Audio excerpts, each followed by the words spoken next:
Hello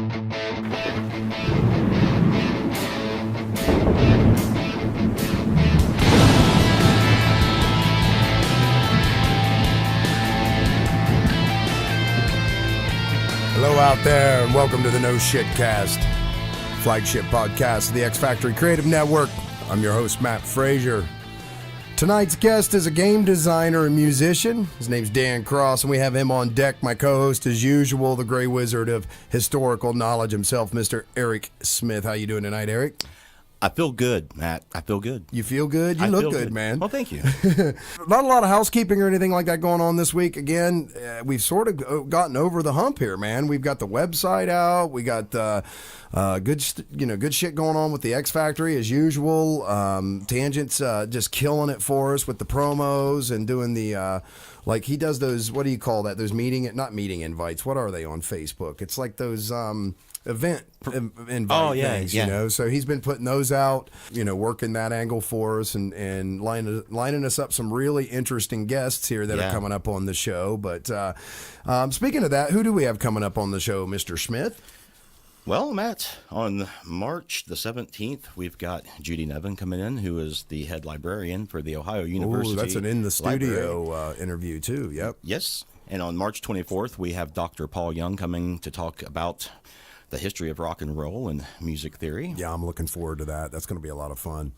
On the 31st of March, we have Dr. Nevin coming on, who is a historian on American history. Yeah, that'll be interesting. And on April 7th, we have Lauren Curtis coming on, who is a visual artist, and we will talk about many aspects of art and mythology included. Oh, very cool. All right, man, let's get to the meat of the subject here. Let's bring our guest on. Dan, how are you doing this evening? I'm feeling very important being on this show. And we're feeling very important having you on the show. Yeah, no doubt, right? It's the guest that I was a legend in my own mind, but now it's a step up. How you doing, man? Everything good? Oh, yes. Good. I've put on my Pollyanna glasses, and I haven't taken them off in years. It's a saner way to make it through the world at times. They're rose-colored, so it's very rock and roll. Yeah, there you go. Yeah, I was very happy to have you on the show because we get to talk about music and gaming, two of the things I love. Well, let's start with the gaming stuff. Well, actually, what I'm curious about, if we could, Dan, what came first for you? Was it the chicken or was it gaming in your life, or was it music? Like, what hit you first? That's a better question. I'm glad it wasn't the chickens, because I'm really sick of chickens. I own chickens on my front porch, and there's nothing worse than chicken shit. Well, that's true. That's true. Yes. And, you know, we should all know the answer to that anyways, because the egg came first in the fossil record with reptiles, right? I mean, we know that it became before the chicken, right? Yes, and for the record, I do believe in evolution. Okay. Yeah, me too. So hopefully that gives me some more street cred here. The role-playing games came before the music. Wow. By far. I mean, not before listening to music, obviously, because I had ears. And one of the first things I heard with the music was Hooked on the Classics, a little 45 record. I don't know if anyone ever had that, but it was all the classical music, Beethoven and so on, set to disco music. Oh, I remember those. Yep. Yeah. See, and that was my whole influence right there.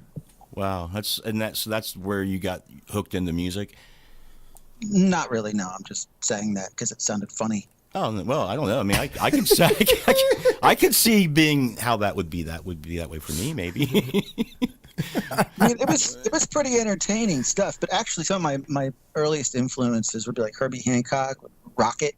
Yeah. And electronic music, of course, Depeche Mode growing up. I've gotten more into the synth pop and future pop and whatever, dark wave, whatever they call these things, from Europe. You know, since the 90s, learned far more about that than what was just on the radio in the 80s. I was definitely an 80s kid. I look at Stranger Things and I'm like, oh, a biography. Yeah, no doubt, man. Like down to the last detail. It seems very like. Relatable show. Other than crazy monsters running around. That's always what I wished what was going on, but didn't. And speaking of crazy monsters, that's their experience in that show, it's just like mine, only without the actual upside down, of course, because that would have been probably unpleasant. Yeah, a little. I started when I was 10 years old. Started gaming when you were 10? Yeah. What was the game? The basic set, Dungeons and Dragons, with the I don't know, how do you pronounce his name? Earl Otis cover. Okay, with Tom Moldvay, that guy. Yeah. Yeah, that just had the red basic and the blue/teal expert set. Well, I had those too with the Elmore covers. No, I'm talking about The red box. Yeah, but I'm talking about that ones that you're talking about, the Moldvay set. They had two, the basic and the expert, and that was it, right? Oh, yeah, I only recall the basic from the very first time. My oldest friend, who I met in kindergarten, introduced me to the game about then. And you were 10, you said? Yes, and I wasn't a very smart player. My first character, sort of based off of Indiana Jones. He had a whip, and I named him something very stupid. I think it was like Roniak or something like that. I don't know. No, and, I totally understand. It's the best I could do. Dude, my first character's name was Viger. Beager? Viger. V-E-G-E. Oh, Viger. Yeah, it's worse than what you probably thought. But to me, that sounded very powerful. Eager Viger? Maybe, yeah. Now I'll never unhear that. Yeah, right. Eager Viger. So, how did he approach you on this? I'm curious. Like, presumably before this, you had no idea what this role-playing type games were. So, how did this guy approach you and tell you what's up with this? Well, he ran me through a sample game. I mean, I don't remember if it was the dungeon that comes with the red box set with the evil sorcerer. I remember something vaguely about it now. I encountered some kobolds, and my character said something really clever like, "Wait, no, I can help you," and got killed or something like that. But did he just say, "Hey, do you want to play Dungeons and Dragons," or did he? Yeah. Okay. Yeah, and I remember the dice you could color in with the crayon and all. Cool. Yeah, definitely. And so, did that set off a passion at that point? Or was you hooked from the beginning, or did it take time, or another game, or? I was pretty hooked from that point on because it's immediately apparent that that's a game that can engage the imagination like none other, And for someone like myself who is and always has been impulsive and impatient, to have my mind fully engaged and have so many endless choices as a player or later as one who's running the game is just not something that can be replicated by any other game form. Was you into like the choose your own adventure books and stuff like that as well? Yes, I enjoyed those. The last time I actually read one was probably in the mid '80s. Right. 85 or something. I forgot to ask a lot of the other folks, but I always found that people that were into role-playing games were also into those choose-your-own-adventure books. A lot of them were. Yeah, and later the novels that TSR started producing, the thick fantasy novels too. Did you read those too, Dan? Some. Dragonlance and all those. I love Dragonlance. I still have to read the third book. I'm ashamed to say. I bought the omnibus edition, read the first two books, then left it at a hotel. Ah. And then I bought it again, read the first two books again, and then left it somewhere else. So, wow. I don't know. Maybe I'm not supposed to read the third book, but eventually I'll get around to it. There's some kind of sacred knowledge in it that's being forbidden from you. I heard it was excellent. Yeah. I've read the first. I think I've only read the first two as well, Dan. I believe I had. Really? Yeah, a wife of mine was reading them to me, and before we got through the third book, we didn't get through with the marriage. So, anyway, I guess I'll just have to pick that one up on my own. Yeah, by yourself. Now that you're single, it might be safer. Yeah, maybe I might get. Well, special circumstances, Well, so, wow. Let's see. I don't know if I want to pursue the the music aspect and switch back and forth. But let's talk about gaming some more. So when was it that you started considering doing this more as a profession? Was it with the start of the role-playing game, or did you think about it and kind of lead up to it and start designing it, or how did you approach that kind of a thing? Well, I played just, with my friends like everyone else for a long time. And though I had some dream of getting published, I actually had a couple articles rejected by Dragon Magazine. And I had a letter written about just some bullet points on how best to run a game. And that was published by Dragon Magazine. And that was the first thing that was ever published, just a letter. But I remember that because some guy in jail read it and wrote me and said he appreciated it. Wow. So I knew that what I was doing would appeal at least to inmates. I decided you got that prison demographic covered, right? Yeah. So well, they stopped allowing them to play in Wisconsin, didn't they? I read that was the case, and I don't think it was my fault. No. I'm pretty sure no. Yes, it was all your fault, right? No, I was just thinking that's an interesting place for the letter to come from, because it's kind of like the military, the people who are kind of bound together and see each other all the time. It's a good outlet. I mean, I would have considered it to be a good outlet for inmates as well, but I guess the state of Wisconsin disagrees.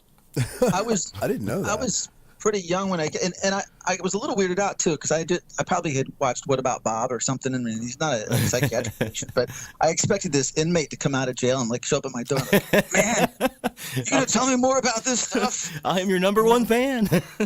right, Guido or something. It could happen. But I actually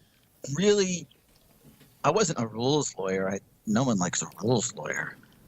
Oh. You know what that is. So for those who are listening that don't know what a rules lawyer is, it's just someone who cares so much about the rules of the game that they crush the fun of it. Yeah. Rather than letting it naturally flow from the imaginations of everyone involved.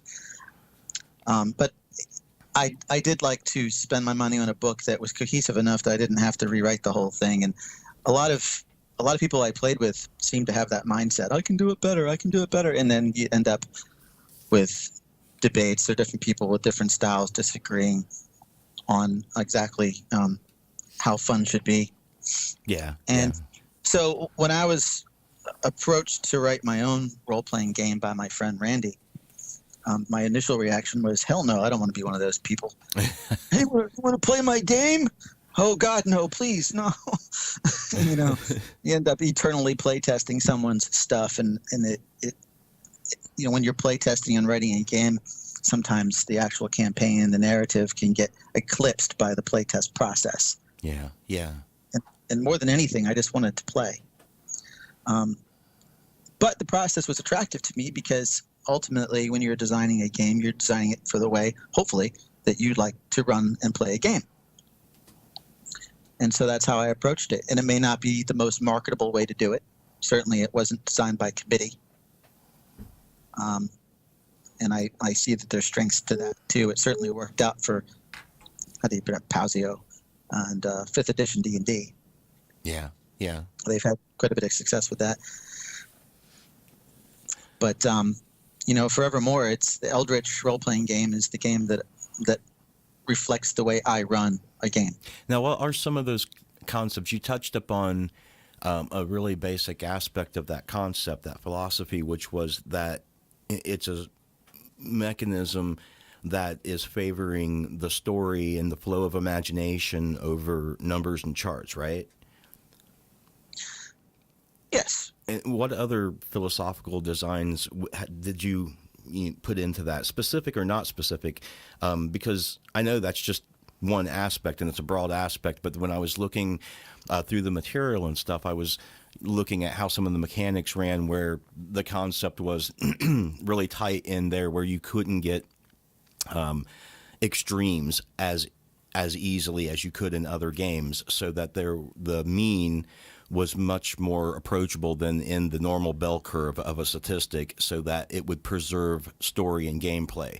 Like, that seems to be a direct rule that enforces that philosophy. Did you build anything else mechanically into it to emphasize a philosophy like that? Well, you're right. It doesn't have as much swing or extremes, and it doesn't have the sort of power levels that you see in D&D. It's more like GURPS with the way you would put together characters. And being that it's more narratively based, the focus is not so much on power ascension. Though characters do start out pretty powerful and heroic in that. But the main way I approached the design was, some might say that it was what they call a fantasy heartbreaker system. Just everyone wants to redesign the tropes, the feel of D&D for themselves. And I admit to that to some degree. And so you have a generic nature to it, which is why later when I went for the revised edition with the Kickstarter, I had Peter Schaefer, who was formerly of Wizards, write the campaign setting under my direction, that world of Ainerêve. But in the game design itself, I focused a lot on breaking down narrative combat, because there's nothing inherently wrong with it. 2-hit roll in D&D and the hit and miss and that kind of thing. And good players and good DMs can always describe things in an exciting way. And when someone says it's not so much the game system as much as it depends on the GM, I agree with that. And so when I was designing, I just wanted the mechanics to serve my style, not serve everyone's style. Sure, and it could also serve as a really good template for an inexperienced GM, right? Yes. It's because there's not a whole lot of moving parts to it. I mean, it uses an ascending die rank system for skills like Savage Worlds does, or like, from what I understand, Cortex system does. From a D4 up through D12 for basic abilities. But there's not a whole lot of derived skills either. So, like, everything from the attack roll to the defense hit point pool is based on one attribute. For example, agility. You would dodge using that. If the agility is 8, you have 8 defense points, as well as you would roll the 8-sider against whatever the opposed roll is. That's all getting kind of technical with it. But the main thrust of the combat system was in D&D. When I had some people, they would want very specific maneuvers, and I might have trouble getting them to describe how they defend themselves. If you have a fighter with 100 hit points and you're getting peppered with arrows and different forms of attack, and if that player is not real creative, or doesn't care to be too creative with how they mitigate that harm or dodge it or whatever, it might just seem like they're as tough as 4 war horses put together. Yeah. It's not very narrative ready, is it? That kind of a situation. Right. And again, that does depend a lot on the players. But in Eldritch, I just broke it down so that semantically, instead of rolling to hit, you're rolling for potential harm. So that's a semantic change. And it's not a 2-hit roll. It's a potential harm roll. So that harm would be mitigated by whatever form of defense is chosen by the defendant. Now, in a lot of games, you have a defense roll for that. It becomes opposed rolls, which takes longer. In this case, it's more like you skipping the 2-hit roll in D&D and going straight to the damage roll. Gotcha. But in D&D, as longtime players know, if you get hit with 10 hit points of damage and you got 100, it doesn't necessarily have to be described as being actually physically hit. Right. I mean, there's 100 different ways to describe it when you've got an abstract single hit point score. Yeah, it's like almost a meta concept in a way. It is. Compared to the other rules of the game. It makes 2-hit location and things like that difficult. And Yep. Eldritch definitely does not fall on the tactical wargaming end of things. No, but it has a lot of deep variables in it that could be adjusted to make it closer to that, a lot closer to that, I think. Especially with the narrative style that it promotes. Like, if somebody wanted to, they could hammer down some stats for some narratives and stuff, and they could make it a bit thicker. So it seems like something that has a lot of ability to be added to if one wishes to do such a thing. One reviewer, I think Enzetgeist, said that it was one of the most customizable systems he'd ever seen. So I thank him for saying that. And I think that it's because it's such a basic abilities-based system with such simple, straightforward mechanics that it can be easily tweaked. The ability system going from basic die rank to a specialization, that's second die, and then to a mastery of third die, allows for a lot of precision and depth in the skill system. Yeah. But it can be easily collapsed back to 2 tiers or even 1 tier to make it more kid-friendly or whatever. So it is easily scaled back or changed, or the semantics changed to fit whatever the needs happen to be for the player. That's good. I definitely agree with him about it being able to be added onto and augmented and stuff, or simplified back. That's a really good aspect of a game today that can contain both of those variables.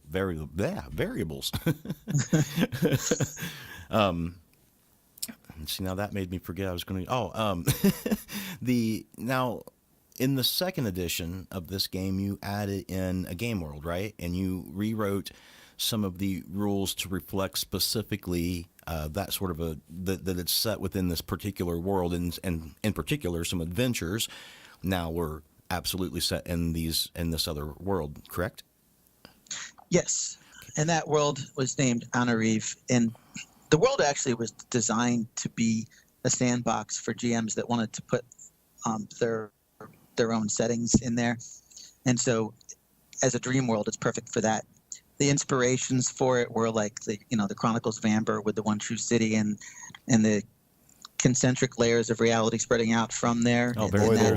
It's Lasny. Yeah, it's like embedded in fantasy, which is awesome, man. That's I don't think I've heard of a world set in that mode like they describe it in there, and I like the way that he describes magic too. But at any rate, please continue.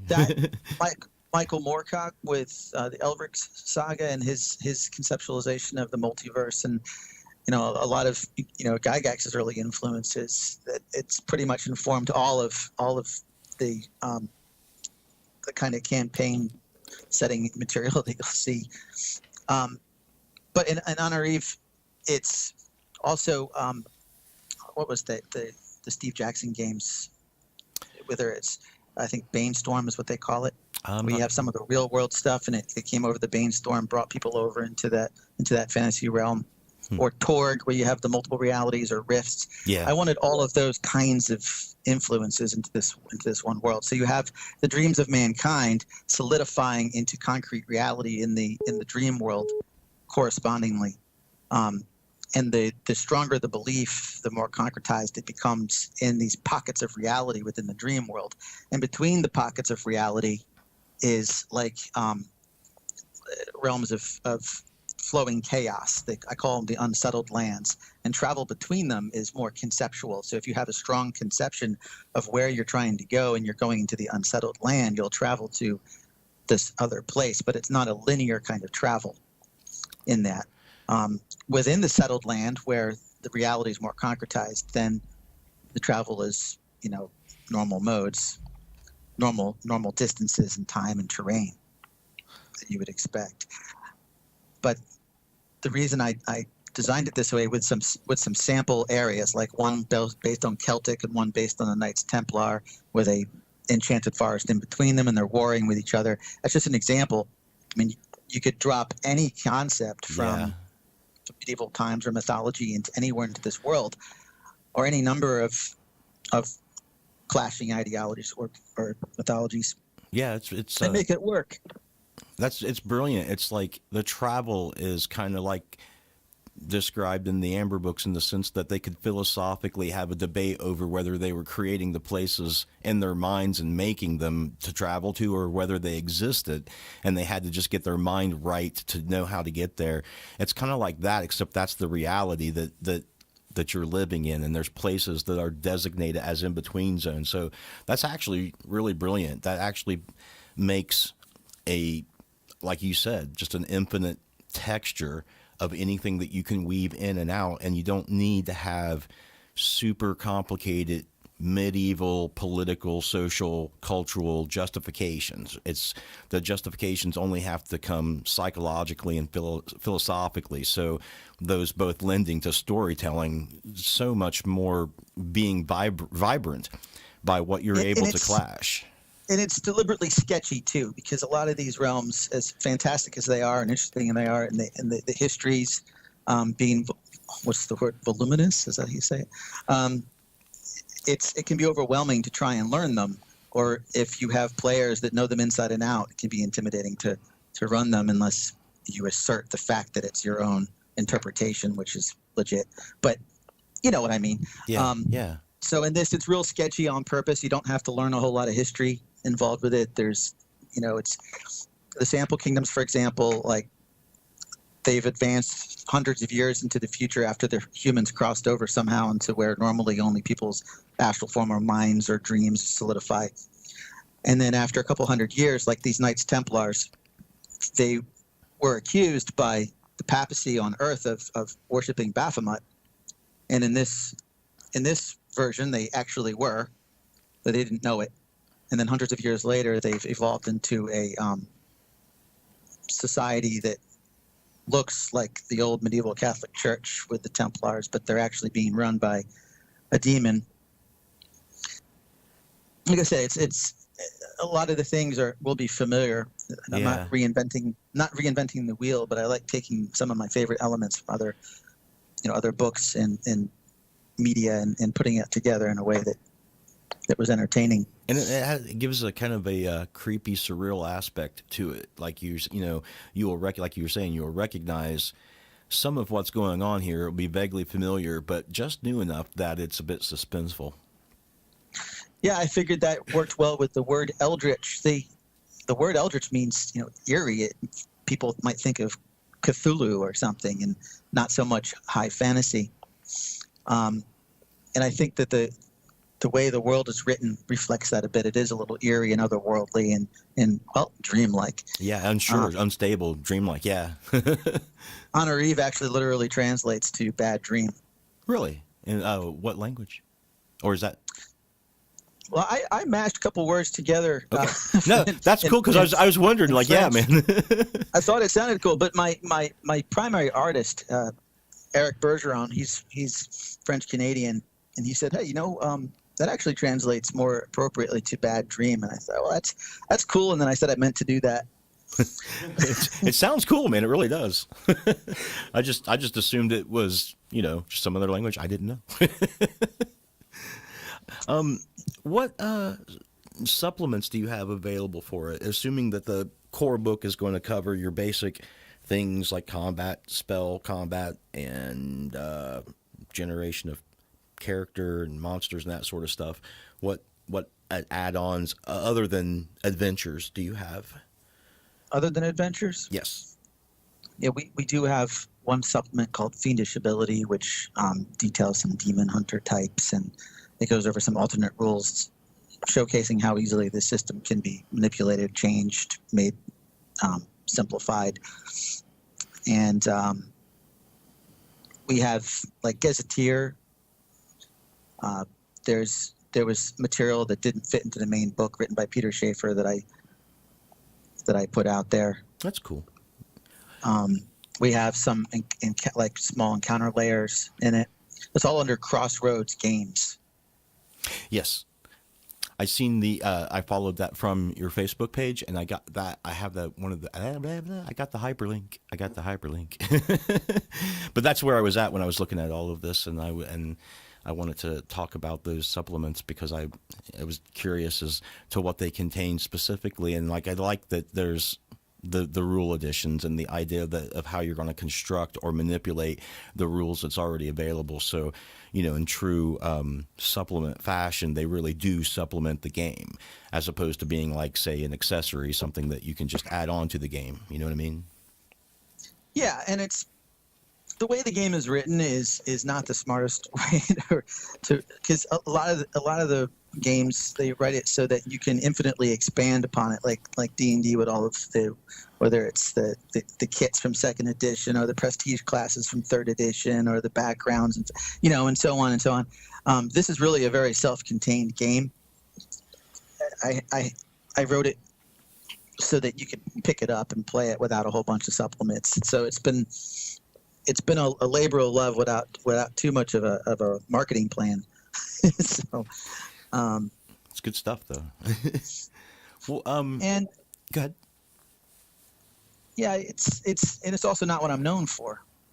I think those works were the ones that I co-authored with Gary Gygax for Troll Lord Games back in 2004, 2005.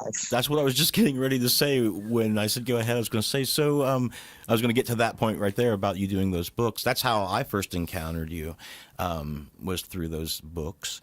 And so tell us about that. How did you meet Gary and get involved with this project and start working on it? You, if I remember correctly, you co-wrote 2 books and wrote one, or did you co-write one and write another? I co-authored what was originally called the Descriptionary book of facts and things, kind of fashioned after the original appendices of the Dungeon Master's Guide, first edition. Mm-hmm. And that was called World Builder. Yes. And that was one of the best-selling books that Troll Lord had for a while. And I met Gary through Gygax.com when that still existed. I think it was about 1999, around then. And I thought, oh wow, he's still out there and doing stuff, and he's not trapped in some tall tower somewhere in the middle of a wasteland, being poked with a stick, saying, "Make games, make games." Yeah. And I wrote to him and I said, "Thanks for giving me an excuse to play with my action figures after age 12."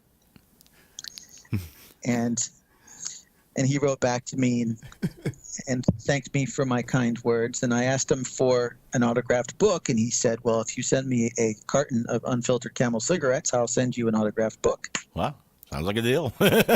So yeah, I ran. That's a fair trade, I guess. Yeah. I was in the Northeast at the time, so you might be familiar with the Wawa convenience store. And I ran out to my Wawa and bought him the carton of cigarettes and mailed it to him. And sure enough, he sent me back 3 autographed books. Which was really nice. What books were they?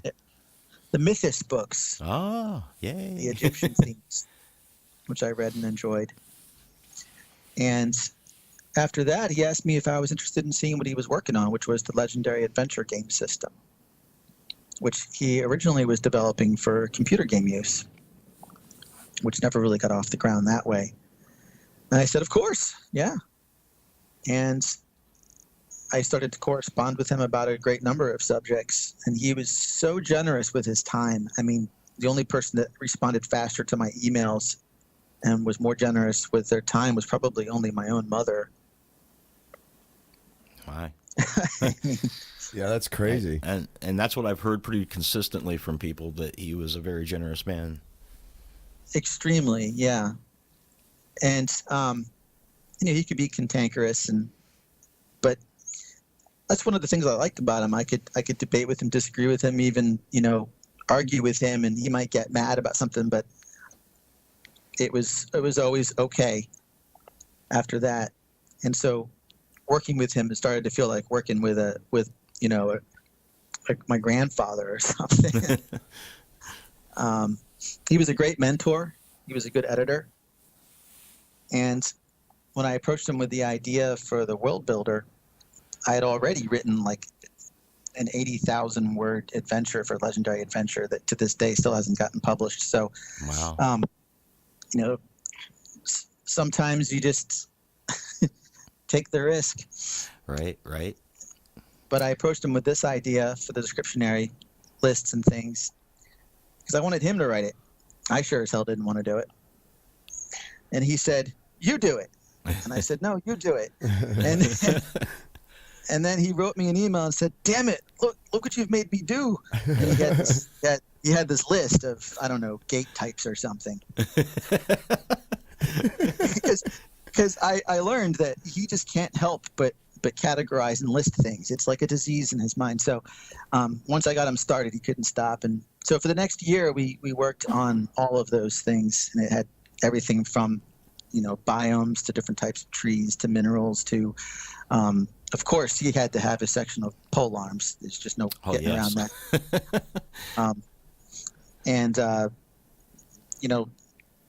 A lot of it wasn't randomized. He actually made the decision not to use random tables so that you could pick a theme. Like, let's say you wanted to write an adventure module and you wanted to think about how every building is constructed and what the materials are that's used, whether it's wattle and daub or timber or whatever, and then from the ground up be able to pick from lists all of these things that you can use to brainstorm to describe the areas that you're going to be in, or the internal decorations or whatever. It's like a menu. Mm-hmm. Yep. In that sense. Very. I think more recently there was a book by Troll Lord called The Storyteller's Thesaurus that's sort of similar. By Jim Ward, he was on the show talking about that, I believe. Yeah, and I own that, and I'd recommend that as well. That's pretty cool. It's sort of in the same spirit. Yes, definitely. I think it's one of his best-selling books too, because it's used in elementary schools and all kinds of stuff, if I remember right. It's excellent. Yeah, he listed that as one of the things he's most proud of doing. I think he should be, and also, ironically, it's through Troll Lord, so they know a good thing when they see it. Yeah, definitely. The next book I did was going to be called The Book of Plots, but that sounded really boring, so I think Steve Chenault or one of those guys, they said, no, let's call it something in Latin, like Insidiae. Okay. All right. That's fine. Yep. Sounds wicked. And so they said, you have to write this book in 4 months. And so I worked like 10, 12 hours a day trying to, and I felt like writing this book was like bleeding through my fingers. It was so difficult because I didn't want to write something that had already been done before. And when you've got 30 years of gaming stuff, it's really hard not to repeat everything that's come before. And I'm proud of that work. I can't begin to describe it really. It is exactly as it sounds, a book of plot and ideas and archetypes and like the world builder, a menu. Let me help here. One of the things, this is in that book was why actually I reached out and contacted you to begin with. And the thing that I loved about it, that I thought was so revolutionary about it, was that you had a discussion on what you called discovered plot. And that kind of blew my mind. I was like, I'm all about plots and different kind of plots and subplots and all of this.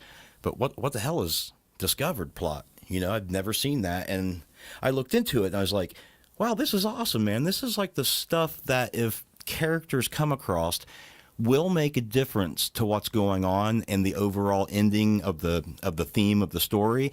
But if they don't discover this, it won't affect anything drastically. So it only changes the plot if it's discovered, but it can sit there sectarian and not be involved in the plot and not ruin anything. And I thought, man, that's so cool. That gives me another level of detailed story writing that I can implement. Like if I just want to put something in this grand story that I've made, I can do that and not affect the whole architecture of my story, but give it some spice if they happen to come across it. And it makes the world and the story come alive.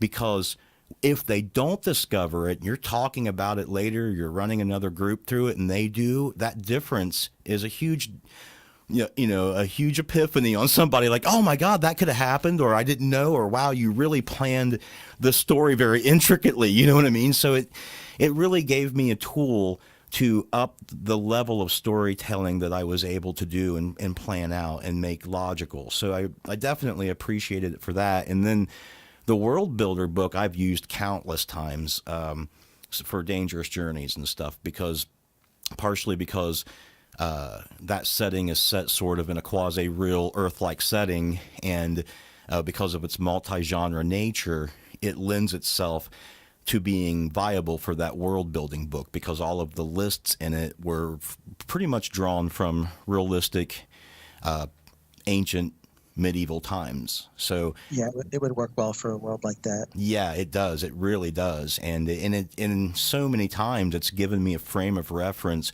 for something I had no knowledge about at all. You know, like I have no idea about this subject or how many things there are in this category. And I go and I look through that, you know, and it gives me a good grasp of, you know, where to begin on something. So they're very useful books. Yeah, I remember I used the phrase story latent. Story latent. Story latent, yeah, used as a noun and an adjective throughout that book. It connotes a type of multi-thread narrative specific to the RPG. Yeah. Chronological, what are they? Chronological unfolding of events realized only through actual play. Yeah. I mean, it's kind of how people experience the game, and I just gave it a fancy phrase to describe that.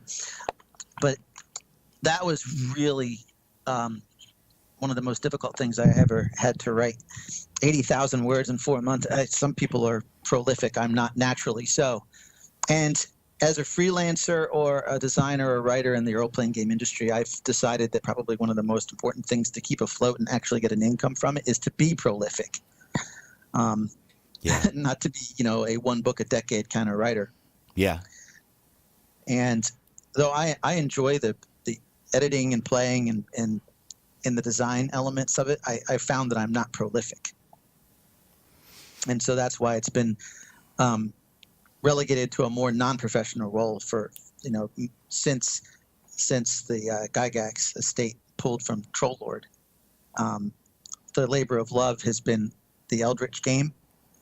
But once a Kickstarter is over, if you don't maintain, if you don't put some real muscle into marketing and keep your stuff out there and keep a steady flow of product, then it doesn't matter what the quality of the material is. It's going to sink under this signal to noise ratio real fast. Gotcha.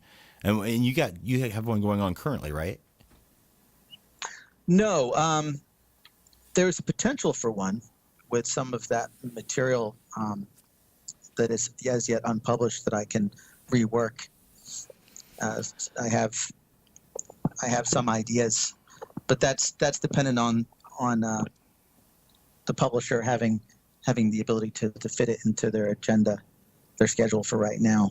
So that's kind of up in the air. So there's some potential for me bringing some stuff out of mothballs. That's good. What about the real long-term future, assuming things go well and you're still producing product and stuff? Do you have any far future agenda, things that you want to either do for the RPG you currently have, or do you think in the future you might branch off and do some sort of a different genre setting or something of that nature, or maybe even break into writing novels or anything like that? Well, my original co-author had an interest in doing some multi-genre work with it. For him, mostly just for fun, because I mean, he's happy in his programming career and not too interested in making that his main focus. For me, I would focus more on trying to get word out there about the game as it exists. Just to get more people playing it and checking it out, because I don't think that it needs a new edition, and just writing supplements right now is not enough. I need to build up the marketing and the presence at conventions and things like that, because that's really what it would take. And what was it that I read? Dave Arneson said, as to being a freelancer, just don't quit your day job. So, yeah, I've not heard. I don't think I've heard any game designers say that they were making money hand over fist in this profession. I'm not sure anybody's like any driving author. Ferraris and stuff. Yeah, there's any of the authors. If you. We've quickly discovered there's a common thread with everyone, and that is, if your intention is to make a ton of money, you're going to be really disappointed. Yeah. Absolutely. But yeah. It makes all these things labors of love, though. I mean, it's especially in the realm of music, but I'm finding more and more in the realm of like novels and game design that the independent person's games tend to be more appealing to me than I really thought, and the independent musicians things are starting to appeal more to me than what I thought that they would, and I'm not sure why, but I think it's because these people are doing it out of love and passion and not out of love of money or deadline. And so it's there's not as much being produced by any one person because they're doing it all, but it has more depth to it than I actually realized when I first started seeing these concepts come in and stuff. And you could be lucky enough to stumble upon something that not only was a labor of love for someone who put a lot of effort and time into it, but also just happens to jive with your own sense of what you like to play. Yes. So that's serendipity right there, because there's plenty of stuff that looks really amazing, great art, a lot of work gone into it, but we only have so much time to explore any one thing. And I think, as you both can relate to, as you get older, the pressure to legitimize your time becomes greater and greater.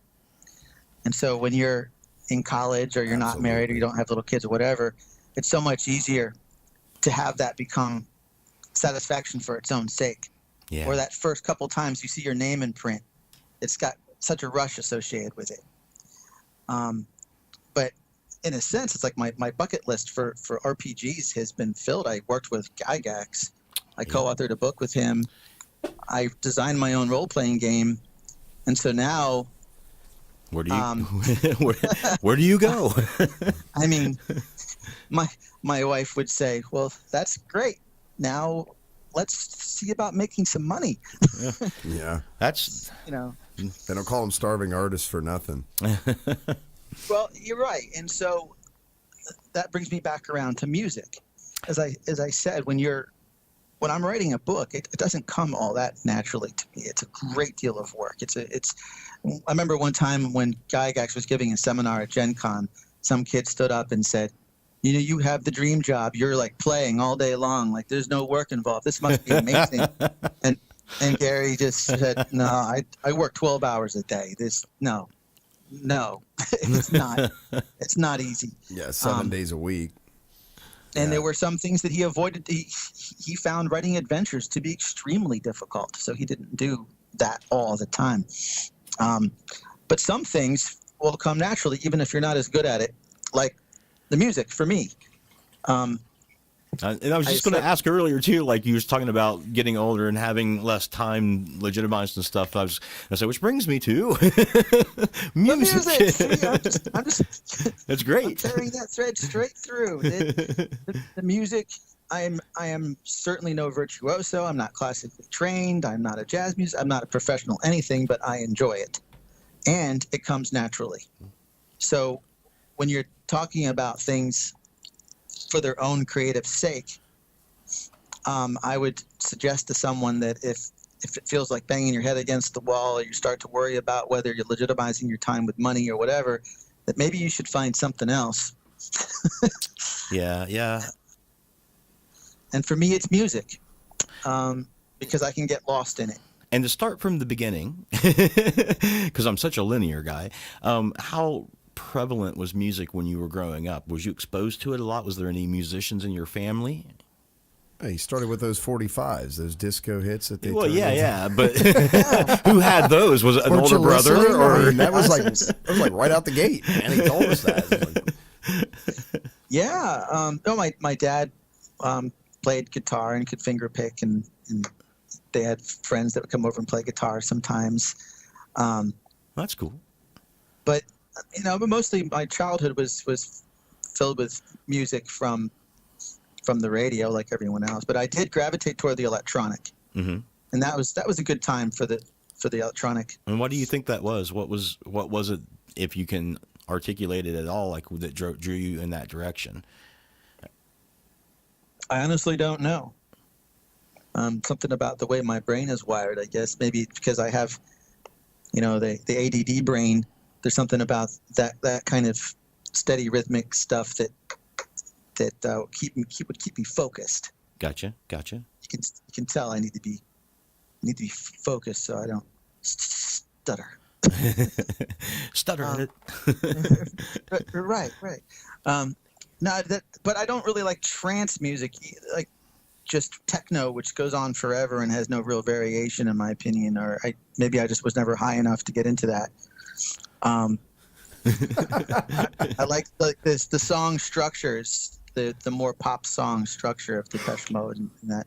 And then later in life, in the 90s, I was absolutely fascinated with Nine Inch Nails, Trent Reznor, and what he did. Just astounded me at the time. Yeah. And I was trying to emulate that, really trying hard, and I could never sound angry when I sang. I really wanted to sound angry. Was David Bowie described Trent Reznor's voice like a hurricane, or like Rob Zombie? Yeah.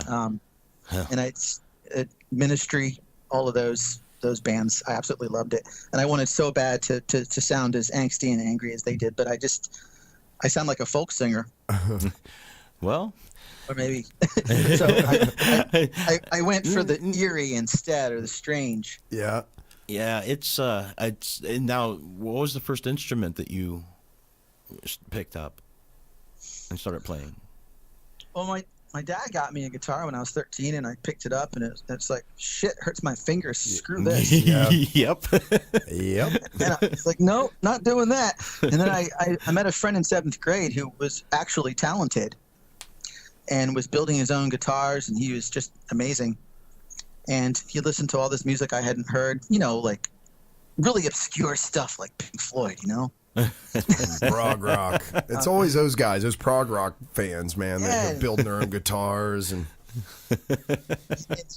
he could play like no one's business, even at like the age of 14. Wow. Later he went on to become a guitar major at University of the Arts.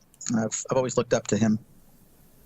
But I remember standing around with some of his very talented friends, and even late middle school, and I had all these ideas in my head. I was like, hey guys, what if we, and they're like, you can't play anything, shut up, and they weren't always that rude about it, but eventually I decided I really needed to play something. If I had an idea in my head and I wanted to express it, I needed to do that, just so I wouldn't be that annoying friend in the corner trying to tell them what to play when I had no idea what I was talking about. Yeah. So I started taking lessons from an old friend. His name was Bob DeFlavius. Oh, okay. Because I've seen him on a lot of the music. Well, not a lot, but a good portion of it. Yeah, I paid him to give me lessons, and he took an approach that was stylized for me because I didn't really care about learning songs. I wanted to write them. And so I was absolutely terrible at parties. I still was. Play Stairway to Heaven. I don't know. I can't do shit. I'm sorry. But he just taught me a ton of chords, and I could play mostly rhythm guitar, and it was just enough to be able to get my ideas out. I would never fit in any cover band for that. You got you, yeah. But most places you take guitar lessons, they'd be real structured, and they're gonna teach the way whatever the book is, Yeah. And he just taught me the way I wanted to, what I wanted to know, and then he started to listen to what I was doing, and he liked some of the seeds of the ideas I had, and he was much more proficient technically. So he took those seeds and started to write full songs with me out of those seeds. That's nice. And then I started to work on lyrics with him, and after a while, I just stopped paying, and we just started working together. And it was all studio work. I think I've played live twice in my whole life. And once was an open mic coffee shop. It was never my focus. Just recording for the sake of recording and having that as an archive. It felt almost like an emotional journal in that. Something to connect my present with the past. Right. Wow. Yeah. I can see how that. And to share that with other people is amazing. Especially, I've shared tons of that with you, Eric, and collaborated with you. And there's something about those collaborations or the impromptu sessions or just jamming while recording that just comes naturally and sort of transports you into a different realm. That the only thing in the other hobby with role-playing games is actual play might give you that kind of feeling of immersion and escape. But the actual creation of that material is very technical. But in the music, it's not. Yeah, the music holds you more steadfastly, I think, for the journey. Yeah. It's more intense and it's shorter, typically, but it holds you. And you were talking about singing earlier. I've always found your voice to be very ethereal, not just eerie, but ethereal too, man. Like at the certain moments in the song, I can't imagine somebody else singing that part, because it just fits so well with what I'm hearing.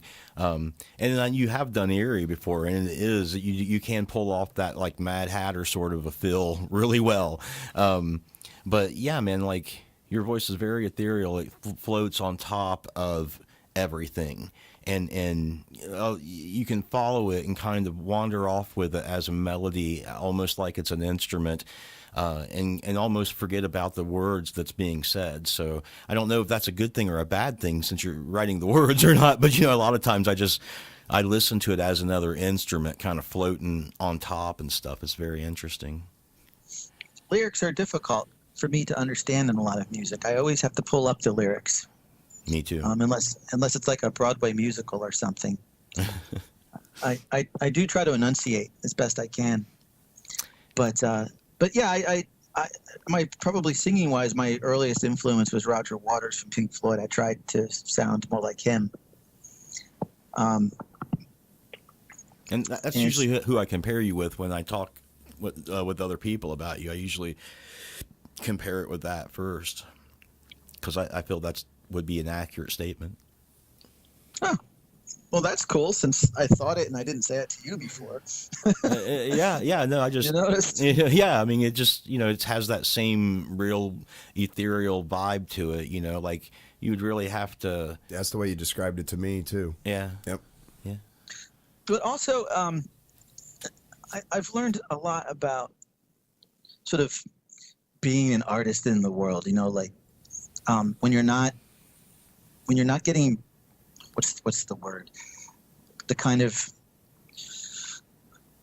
recognition one might want to make something a career. It's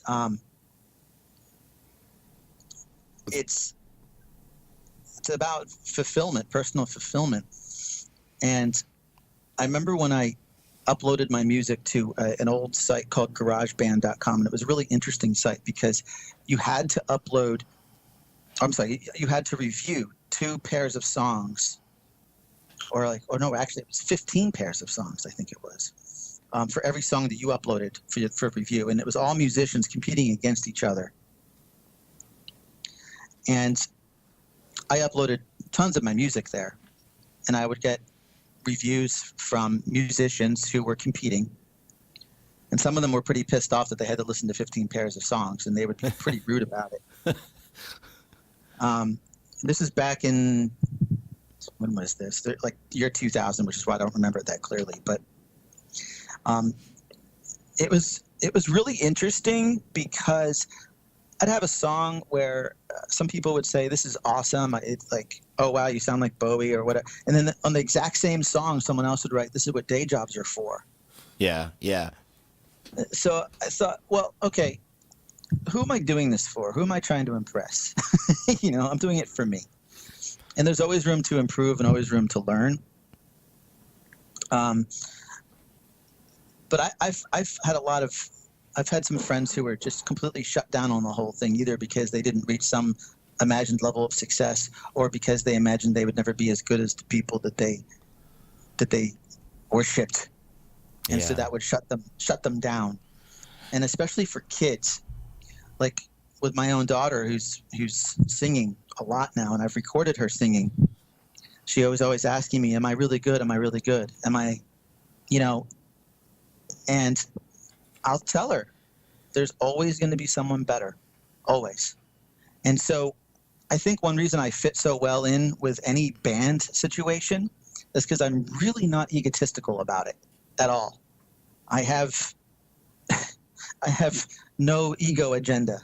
Yeah. And so when I've worked with Bob or I've worked with you or Kat Hall, I think she could attest to this. I'm not egotistical about it. I just enjoy the process. Yeah. And if somebody else wants to take command of it, if someone else wants to bring in their own musical interpretations, or if they tell me, "Hey, I don't like this mix," or "I don't like the way I'm cool with that.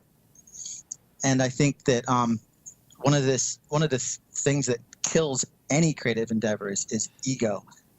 Eventually, nobody's going to want to work with you, and your own high stakes is going to crush the enjoyment out of it.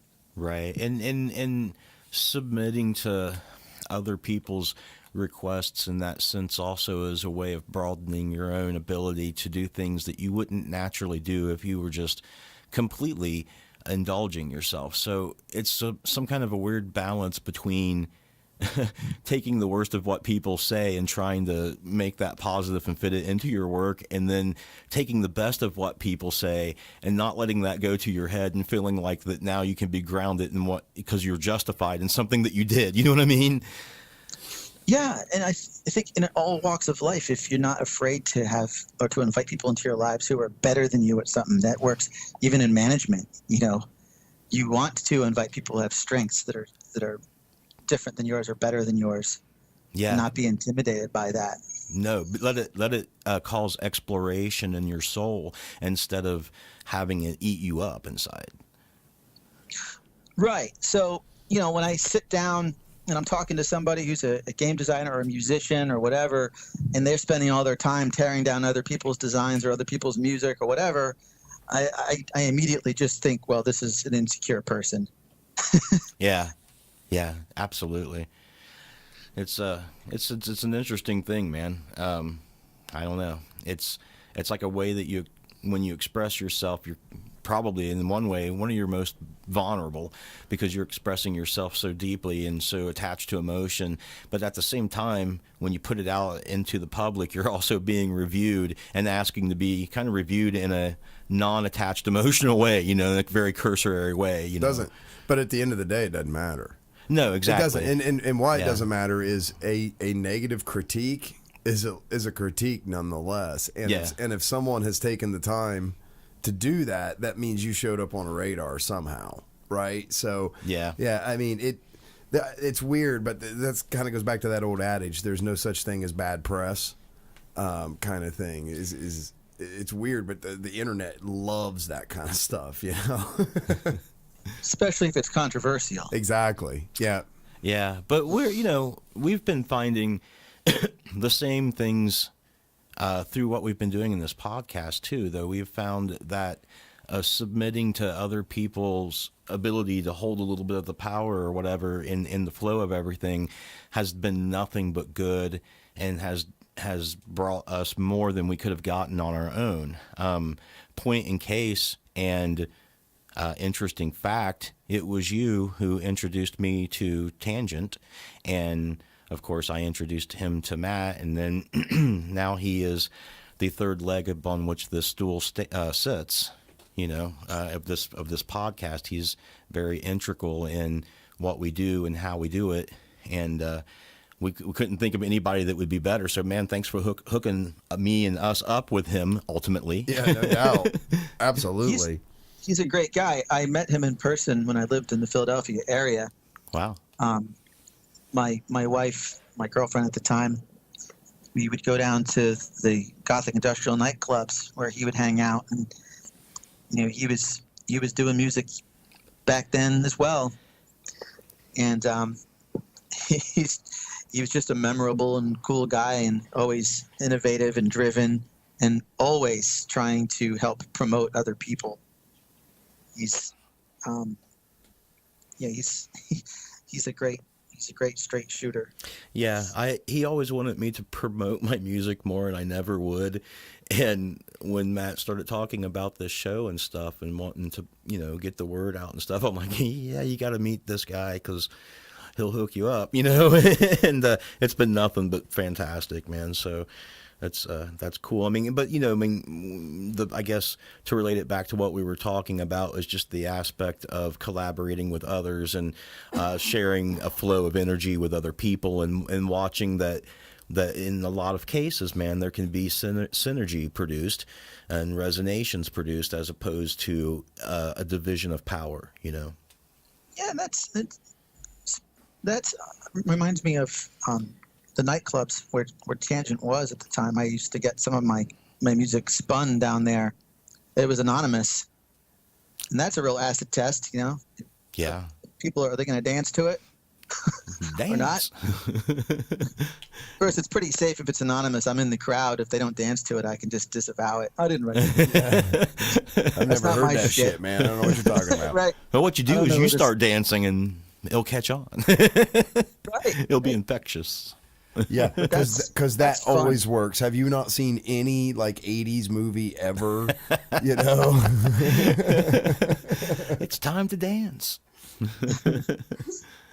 Yeah, man. I have you. Do you you've got 2 albums out, right? Or do you have more than 2 albums? I mean, you got a lot of stuff, and it's kind of not all in one area, at least as far as I can tell, because you gave us that website link, but then there's a lot of different stuff on iTunes. Yeah, it's all over the place because, I mean, I've kept everything, and we recorded on a Tascam 4-track, so a lot of the stuff you can still hear the tape hiss, and which is beautiful, by the way. It's got its own charm, and so the fan burst, I think is what it fan burst site allows you to upload an unlimited amount of music, which is cool. SoundCloud doesn't allow that. Nope. So I've stuck with the fan burst because it doesn't cost me any money. But then I've compiled some of the stuff that I thought was working better thematically and put it up on iTunes. There's the album Classics Nobody Heard, which I'm quite sure is aptly named. I've heard them all. Oh, sure, you have. Yeah. You can pick one right now and I'll play it. A song on that album. You can put him on the spot. I know. I'm just saying, if he wants to pick a song off that album, I got it right now. We'll play it. Well, hey, let's do that then. Yeah. Okay, so if you had to rank yourself, like what would you think the track that you've made that best exemplifies you as a musician From that particular and as an album. artist? From that album? Yeah. Ooh, now that's on the spot. Or I could play my favorite track. What is your favorite track? Mine is Evolve. Oh, okay. So we could play that. Do you want to hear some of that? And then maybe we could talk about that song? Sure. Okay. All right, here we go.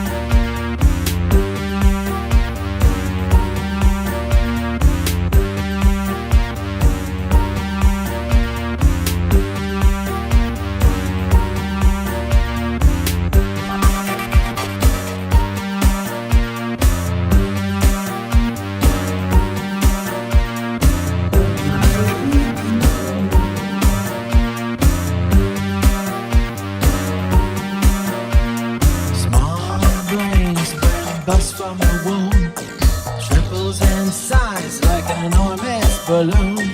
You were born without defense, cursed forever with a meaningful sense. I'll tell you what, and I'll make it plain. Life is shit and every sort of pain. Without meaning or purpose we forge, God be damned, we don't need that whore. Evolve beyond your natural states, dissolve away your instinctual fates.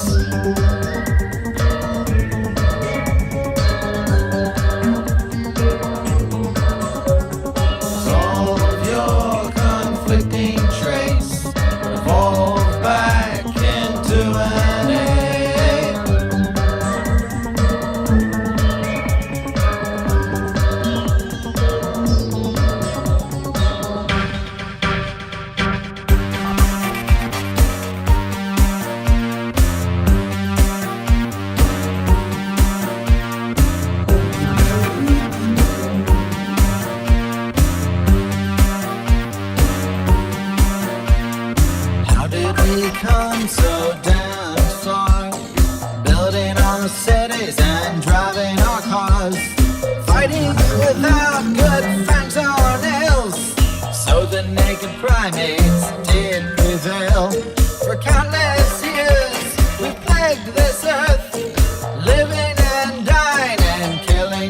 mirth. Thou art that, but you are true. Ego's an illusion created before you. Fall beyond your natural states. Dissolve away your instinctual fates.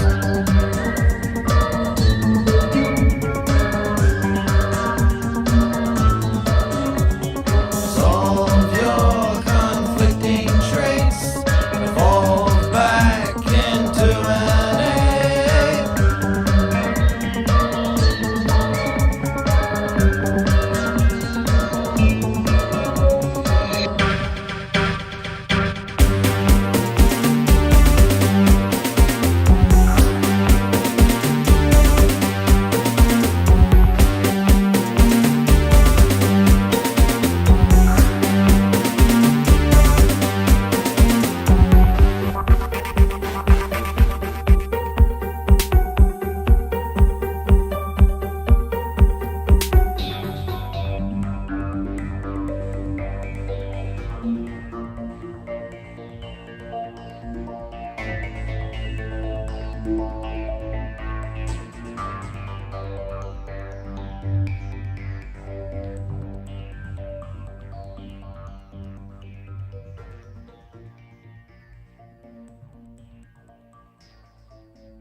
Evolve beyond your natural state, dissolve away your instinctual fate, resolve your conflicting traits, or devolve back into an ape. Yep.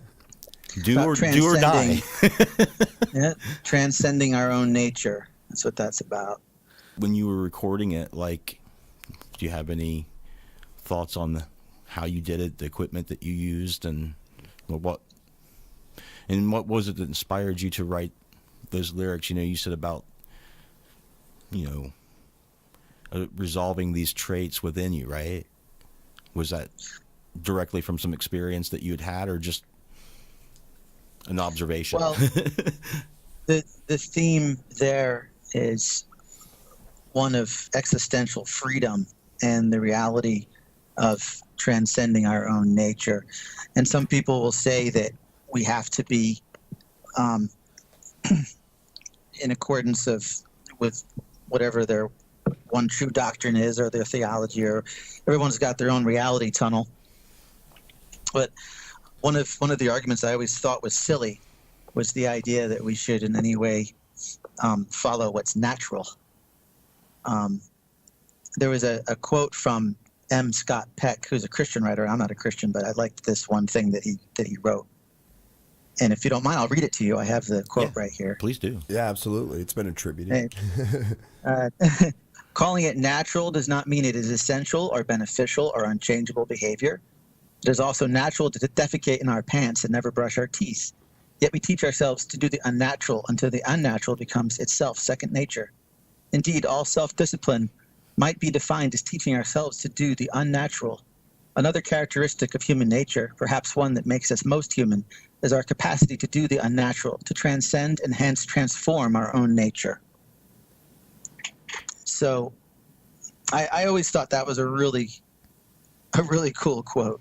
Yeah, it is. It's a very cool quote, and it really exemplifies the lyrics of this song, and that's exactly what I wanted you to do. I'm so happy you had that, because I know that you put a lot of deep thought into just about everything you do. I know you for a very philosophically deep thinking person, because we have had, when we first met over online, we had these very, very long emails where we hashed out a lot of things like that.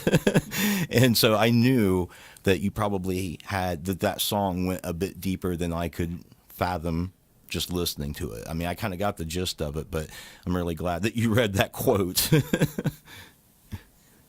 Yeah, like the lyrics in Evolve, where I'm saying, life is shit and every sort of pain. Without meaning or purpose we forge.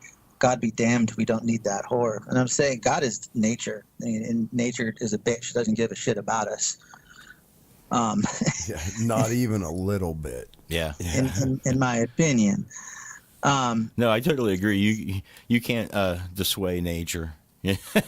Dissuade it at all. Like, you're just at the mercy. There's another quote from Joseph Campbell that I love that addresses that about the nature of reality. Yes. And I'll read that too if you'd like. Yes, please. The first step to the knowledge of the wonder and mystery of life is the recognition of the monstrous nature of the earthly human realm as well as its glory. The realization that this is just how it is and that it cannot and will not be changed. Those who think they know how the universe could have been had they created it without pain, without sorrow, without time, without death are unfit for illumination. Wow.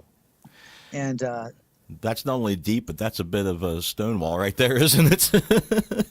It's a slap. yeah, I mean, Yeah, it's a slap. Yeah. my next question for him would be, what's illumination then, Joseph? But, I get the gist of it. Yeah. Anyone who steadfastly refuses to see the harsh reality of the physical world as it is probably unworth the enlightenment of that understanding of which it is, because they've obviously built some sort of a defense against it where they can't accept it. Do you know what I mean? Yeah. There's that which can be destroyed by the truth should be. Yeah. I definitely love Joseph Campbell. Yeah, you cite him all the time. Yeah. I can't believe you haven't fit that quote in yet about, because he's the one with the update our mythologies, right? Yeah. Yeah. It's been a while. You've gone like 4 podcasts without bringing that up. Well, let me man. say That's this. Good. Let me say You're this welcome. then. Let me say this then. I do believe that all of these artists that we talk to, including you, are the way, as Joseph Campbell said and believed, in which we update our mythology and how we maintain through art and artistic expression our connection to myth. And if it wasn't for artists, we would be bereft of our souls, essentially. And so I thank all artists for that. And furthermore, I would like to add that Dan Cross is a hell of a guy. Like, I sent him the book that he wrote, and he autographed it and sent it back to me with a bunch of other neat stuff. He's a really cool guy that would do that, and I think it's thank pretty you cool. for that. I love how you transitioned off of that soapbox. Well, I was that going was to pretty fucking awesome. I was going man. to say something to him about that I gotta anyway. tell you, dude, that was jeez. Wow. I think I was probably happier to autograph a book than for you as to receive one. I don't know, man. I was excited. I was excited when I sent it. I was so excited when I got it back. I showed all of my friends, look. I was very excited. I appreciate it. I was excited. I mean, I met some cool people through you. You introduced me to Cat Hall, and I got to collaborate with her on that song called Nothing, Right. which should be linked up there. Yes. I enjoyed listening to the podcast with her recently. Oh, we've got to hear some tracks that's about to drop, and wow, she's on fire. Good stuff. Yeah, it is. Yeah, she's a real talent.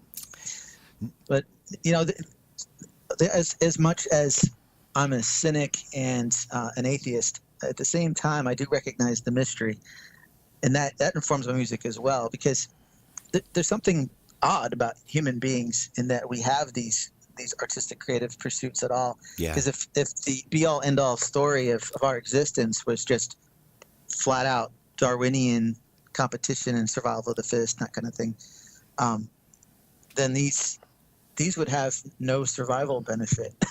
Really, these talents that we have, Yeah. Collectively. It shows that we have a natural connection to creating that mystery and that myth. That's what we talked when we talked to Muggsy. We were talking about the spark, and the quote was from Tom Petty that he believed that there was only one magic in the world, and it was probably music. And everything, that was it. And so there is definitely something to that, isn't there? That creativity or that comes from the ether kind of thing. And it probably is the same for you as an author, no? Does it come from kind of the same space? If it's creative writing and not technical, yeah, I would say.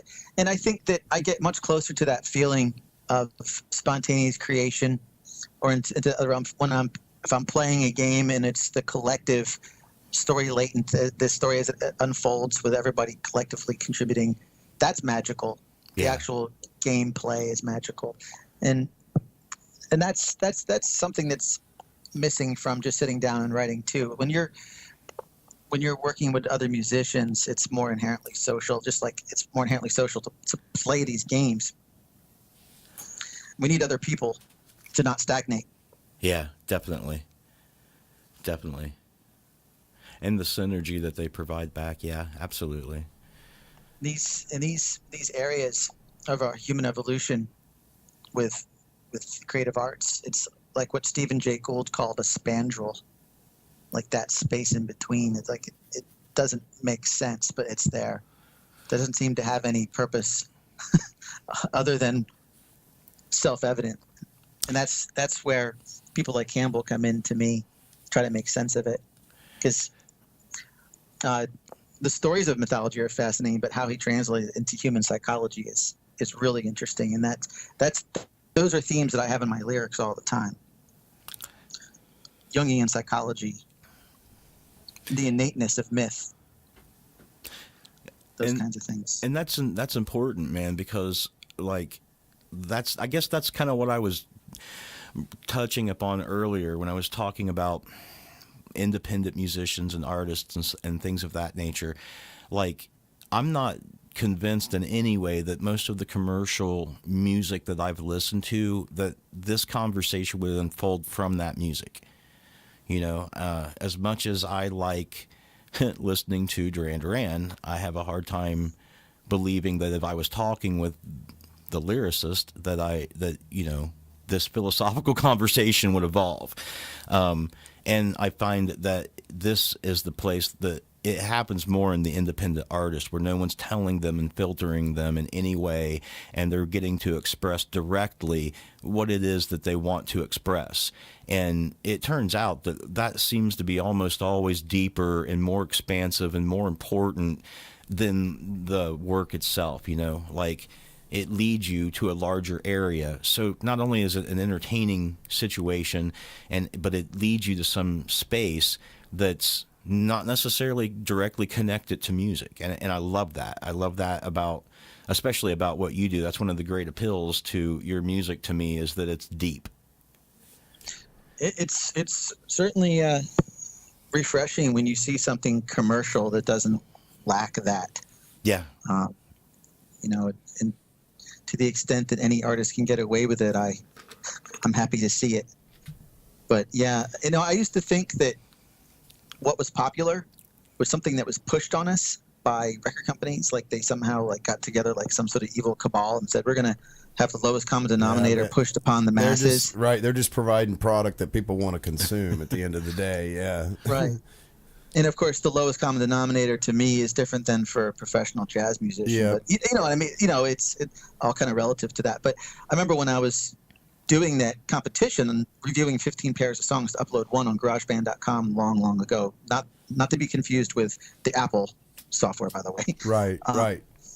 That those songs that rose to the top of the competition, to my surprise, sounded exactly like what was popular on the radio. And this was self-selected.